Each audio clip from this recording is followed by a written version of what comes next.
भारतीय वेळेनुसार बुधवारची पहाट रशिया आणि प्रशांत महासागरातल्या अनेक देशांसाठी धक्का देणारी ठरली आहे। रशियाच्या पूर्वेकडील भागात जगातल्या आजवरच्या 6व्या शक्तिशाली भूकंपाचा हा धक्का पाहायला मिळतोय।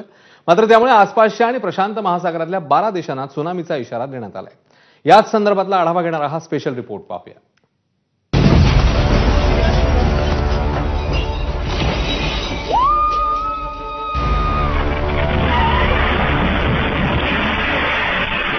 बुधवारी पहाटे रशियाच्या पूर्वेकडील कामचटका भागात आतापर्यंतच्या जगातील 6व्या सर्वाधिक शक्तिशाली भूकंपाची नोंद झाली।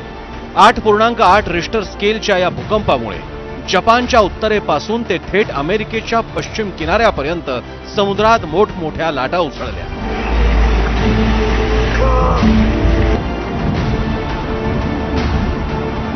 भूकंपाचं केंद्र हे जमिनीपासून तब्बल 19 किलोमीटर खोलवर असल्याचं समोर आलंय। या भूकंपामुळे जपानच्या समुद्र किनाऱ्यांवर 4 मीटरपेक्षा जास्त उंचीच्या लाटा उसळल्या। त्यामुळे अनेक इमारतींचं नुकसानही झालं।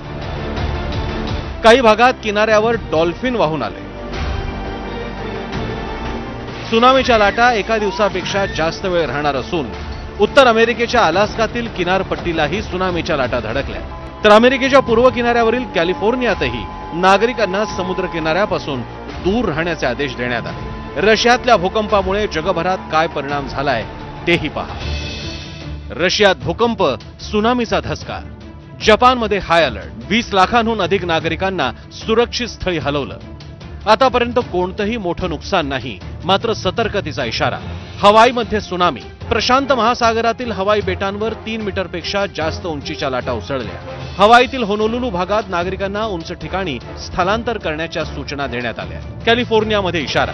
अमेरिकेच्या कॅलिफोर्नियातील किनाऱ्यांवरून बोटीतील रहिवाशांना हटवण्यात आलंय। लॉस एंजल्समध्ये हेलिकॉप्टरमधून सायरन वाजवून लोकांना किनारी भागापासून लांब जाण्याचा इशारा देण्यात आला। कॅलिफोर्नियासारख्या दाट लोकवस्तीच्या शहराला जास्त धोका असल्याचं मानलं जात आहे। रशियातील भूकंपानंतर जपान, अमेरिकेसह फिलिपाईन्स, इंडोनेशिया, चीन, तैवान, चिली, पेरू, मेक्सिको, पनामा यासारख्या 12 देशांना इशारा देण्यात आला आहे। ब्युरो रिपोर्ट, एबीपी माझा।